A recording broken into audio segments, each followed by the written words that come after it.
Salut sama gars yi bëgg naa leen ñëpp ñuy suivre depuis votre chaîne C5 Info di la wax ne si tu es nouveau dans ma chaîne merci de t'abonner et d'activer la cloche de notification pour ne rater aucun de nos prochaines vidéos. tey nag ñu fas yéene waxtaan ak yéen ci le parcours du Sénégal depuis le début du tournoi ak la leen di xaar ci final boobu contre l'Égypte.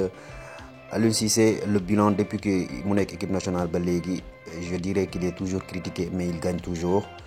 Avec le duel tant attendu entre Sadio Mané et Mohamed Salah, les deux meilleurs joueurs de l'Afrique, incontestablement. Nous commençons à féliciter Gaëndé qui qualification en finale pour la deuxième fois consécutive, chose qui n'était jamais arrivée. Moi, je sais Moussoul am ci histoire du football sénégalais et croyez-moi, c'est de la meilleure des manières parce que Burkina lañ door 3 buts à 1, un match boo xam ne c'était très difficile à remporter. C'est difficile à remporter parce que depuis le début du tournoi mën nañ ne Sénégal dajeegut ak équipe boo xam ne c'est une équipe de calibre comme Burkina Faso benn ci jeu bi ci animation offensive bi ci parce que Burkina tamit am na benn star boo xamante ne bi mooy Bertrand Traoré ak ay boy yu bëri yoo xamante ne bi wane nan talent bu mat sëkk ci compétition bi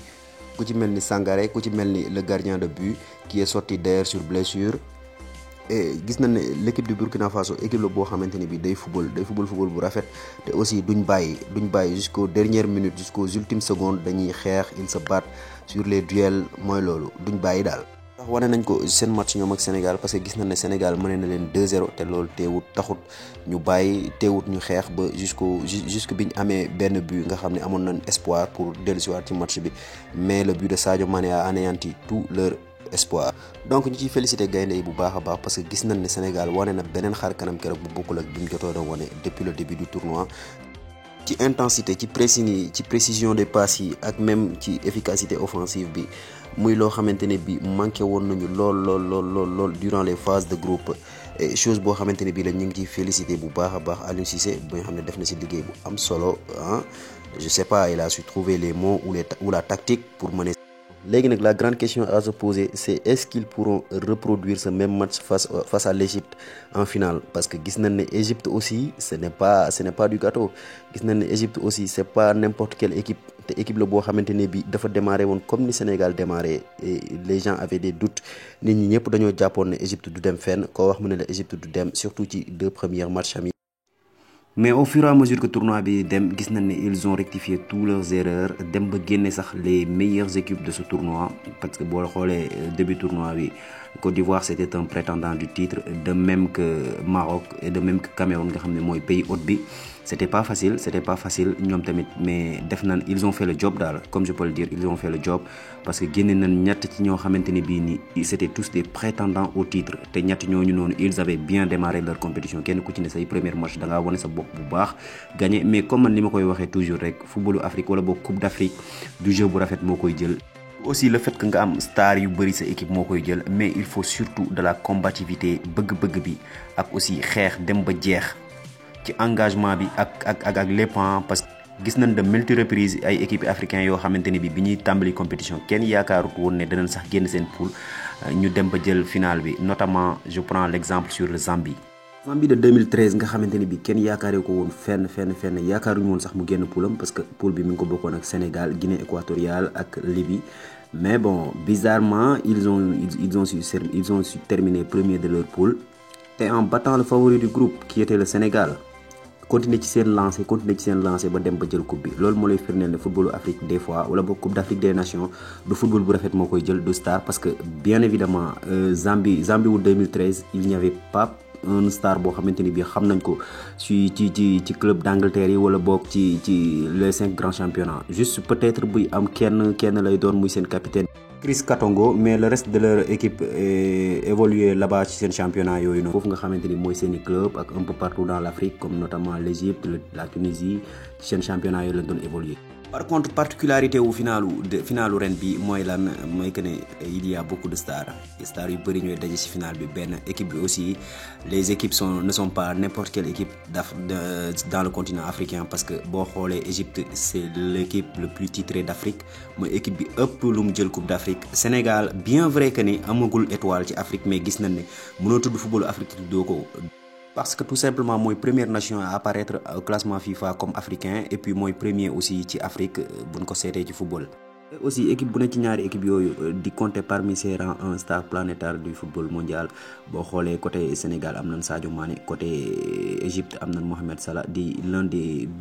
des meilleurs joueurs au monde actuellement du côté ci clubam comme en équipe nationale nga xam ne ñoom ñaar ñoo bokk club muy Liverpool di fa jouer un rôle très important tous les deux parce que gis nañ ne Liverpool mënatul dem sans Sadio Mané ak Mohamed Salah instant bi donc franchement ce serait un final très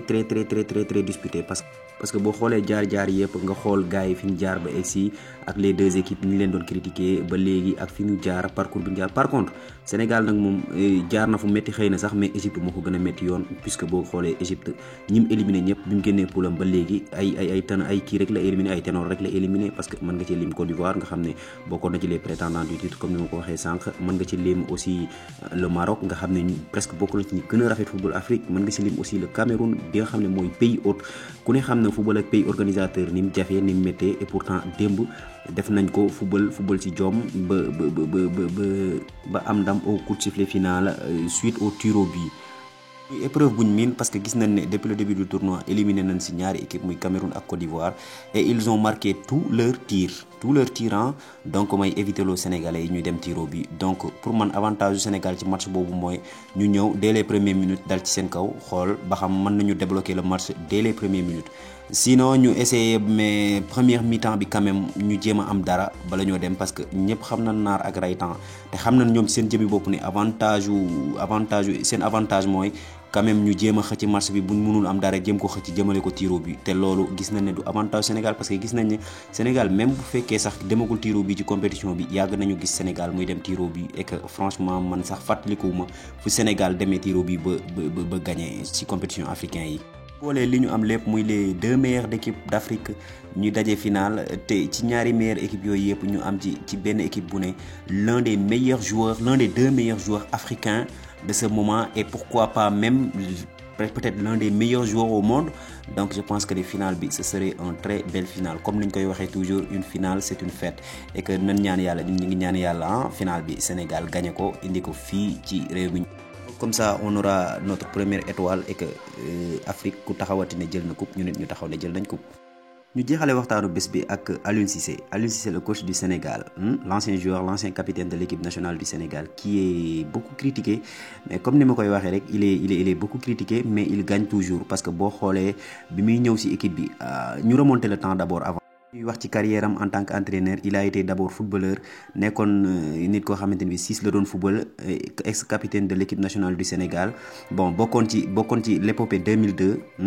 demoon ba finale coupe d'Afrique des nations ñu fàttaliku sax ne moo raté woon penalty bokkoon na ci ñu raté penalty ci tir au but bi contre Cameroun bon ak aussi demoon nañ ba quart de finale coupe d'Afrique coupe du monde et il était l'un des titulaires indiscutables kenn koo xamante ni bi bokkoon na ci ñi nga xam ne c'était un titulaire indiscutable kenn mënu ko woon a génne ci 11 de départ yi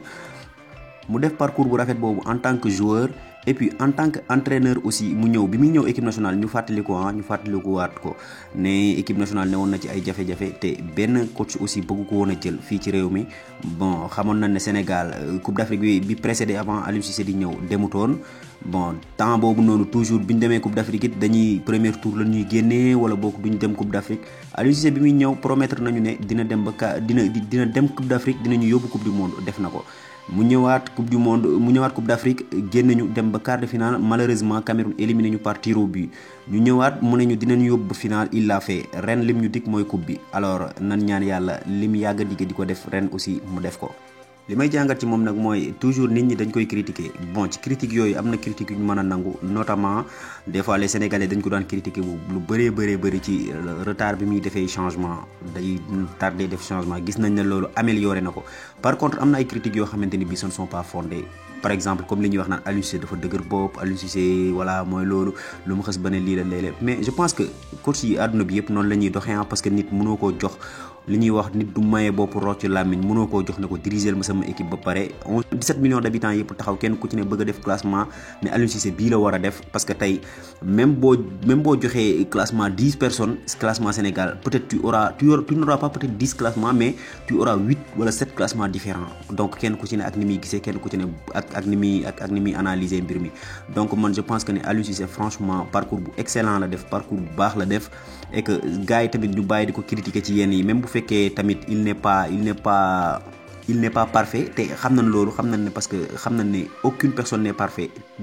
amul benn coach bu dul def ay erreur amul benn coach bu dul def ay erreur mais gis nañ ne moom depuis bi mu ñëwee ba léegi ay erreur am mi ngi koy jëm di ko rectifier au fur et à mesure te tamit def na fi loo xamante ni bi peut-être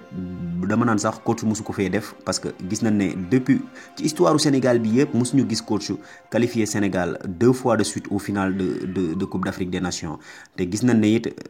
buñ jàngatee tuuti Aliou Cissé am na rapport ak final yi Sénégal joué yëpp parce que Sénégal ñetti final la joué dans l'histoire dans son histoire benn bi il c'était en tant que joueur Aliou Cissé ñaari ci des moo ñu fa yóbbu en tant que coach donc Aliou Cissé je pense que ni c'est une personne bien boo xamante ni il mérite le respect de tous les Sénégalais te ñëpp dañ ko war a féliciter aussi remercier ko ci liggéey bu am solo bi muy def au sein de l'équipe nationale du Sénégal. leen indiloon tey di leen jaajëfal ci teewlu bi di leen xamal ne C5 Info seen chaîne la bon bu fekkee nouveau nga abonné. Activez cloche de notification bi